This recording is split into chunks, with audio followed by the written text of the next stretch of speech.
उत्तर प्रदेश में सियासी घमासान मचा हुआ है तो वहीं देश भर में लाउडस्पीकर का मुद्दा भी सुर्खियों में है। तमाम राजनीतिक घटनाक्रमों को लेकर हमारी संवाददाता भावना अरोड़ा ने बीजेपी के वरिष्ठ नेता और राज्यसभा सांसद जयप्रकाश निषाद से खास बातचीत की है। सुनिए। मायावती और अखिलेश के बीच में आजकल वाद विवाद का दौर बढ़ता जा रहा है। वजह यह है कि अखिलेश की इच्छा है कि मायावती राष्ट्रपति बने, लेकिन मायावती अखिलेश को लेकर तंज कसती हुई नजर आ रही है।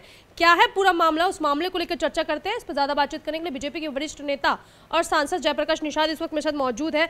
कल मायावती जी ने बयान जारी किया और आज एक बार फिर जो है ट्विटर के जरिए एक नया बयान आया। उन्होंने कहा है कि जो व्यक्ति खुद सीएम नहीं बन पाया वो मेरी पीएम बनने की इच्छा कैसे कर सकता है। देखिए, भारतीय जनता पार्टी कार्यकर्ताओं के ऊपर काम करती है और कार्यकर्ता से लेकर के राष्ट्रीय अध्यक्ष तक भारतीय जनता पार्टी का कार्यकर्ता बनता है। आज भारतीय जनता पार्टी जैसे जैसे मजबूत हो रही है, वैसे जो क्षेत्रीय और प्रदेश के दल हैं उनके मन में अलग अलग विचार आ रहे हैं। वो अपने अपने विचारों को एक दूसरे के ऊपर ठिकरा फोड़ रहे हैं, जबकि जनता चाहती है, जनता काम को सराहती है।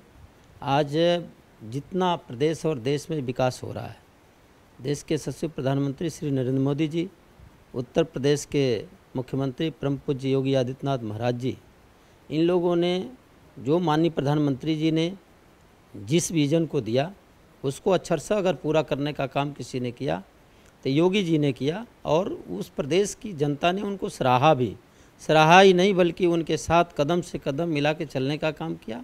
और 35 साल के बाद पुनः दोबारा सरकार बनाने के लिए जनता ने एक प्रचंड बहुमत दी और योगी जी को पुनः मुख्यमंत्री। चलिए, ये तो आपने अपनी सरकार की तारीफें और योजनाओं की चर्चा कर दी है। मेरा सवाल आपको मैं दोबारा रिपीट कर दूं कि यहाँ पर तंज कसने की बात हो रही है और सत्ता पक्ष अगर विपक्ष पे नहीं बोलेगा तो सवाल भी अधूरा रह जाएगा और आपका जवाब भी। अखिलेश यादव जिस तरीके से मायावती को घेर रहे हैं और मायावती जिस तरीके से पलटवार करके अपनी बातें रख रही है, लग रहा है कि बैक हैंड में बीजेपी का सपोर्ट कर रही है।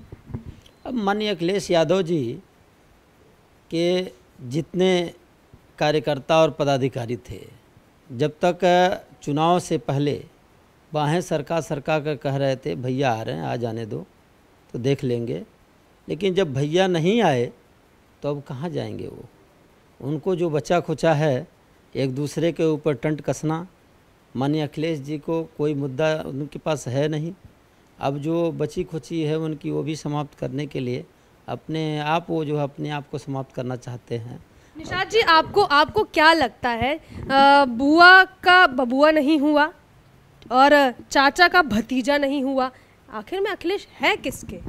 देखिए, ये तो अब वही बताएंगे कि हम हैं किसके, लेकिन हम लोग जो काम जो कर रहे हैं वो बता रहे हैं।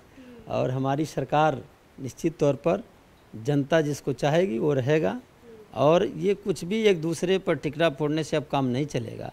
उन्होंने अगर ठीक से काम किया होता तो आज ये सब बातें कहने की उनको ज़रूरत नहीं पड़ती और निश्चित तौर पर वो सरकार में होते। अखिलेश जी के पीछे अगर आप मानते हैं कि कौन है मास्टरमाइंड जो कि इस तरीके के सरकमस्टांसेस और घटनाओं को अंजाम देने की जिसकी बड़ी भूमिका रहती है, चाहे मुलायम सिंह के साथ उनका वाद विवाद हो, चाहे चाचा शिवपाल को लेकर जो है उनको तंज कसना हो, और फिर चाचा शिवपाल का ये कहना कि विनाश काले विपरीत बुद्धि।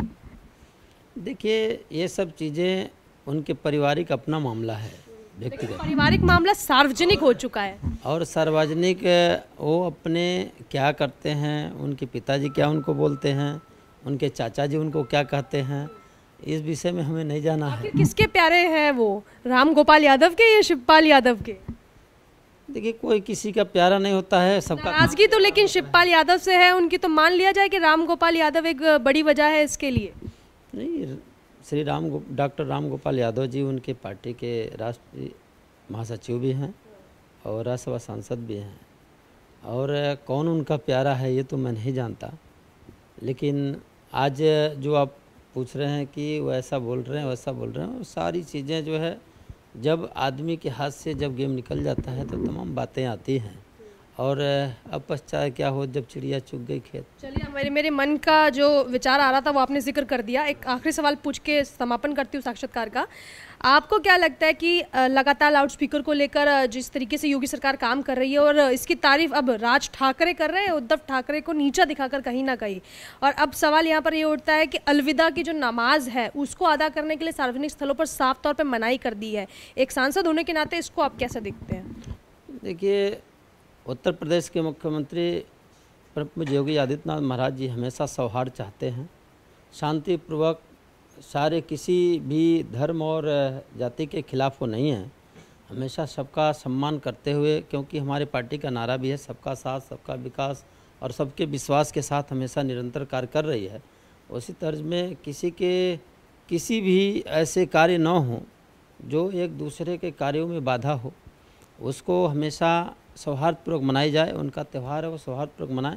अभी मतलब नहीं है कि किसी रोड को जाम करके कहीं भी आप जाम कर दें, रास्ता लोग प्रभावित हों, और ऐसे नहीं। जो जगह जहां निर्धारित की गई है, मंदिर की जगह अगर मंदिर में निर्धारित है तो वहां पर अपने सौहार्दपूर्वक अपने मंदिर को पूजा पाठ करें। मस्जिद की जगह जहां निर्धारित की गई है, जहां मंदिर मस्जिद है, वहां पर कार्य अपना नमाज अदा करें। तो ये सब बातें कोई गलत नहीं है। ये तो उनके उलेमा जो काउंसिल के जो महामहिम लोग हैं, उन लोगों ने भी इस बात को स्वीकारा है।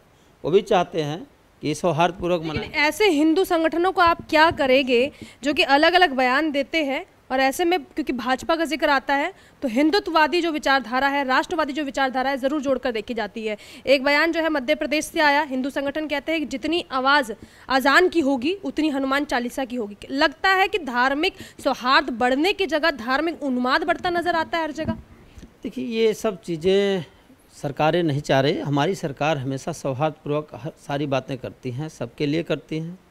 आज सबके सम्मान में हर वक्त कानून से बड़ा कोई नहीं होता है। देश और कानून सबसे पहले है। कानून को कोई भी तोड़ेगा तो वो ये सरकार माफ़ नहीं करेगी।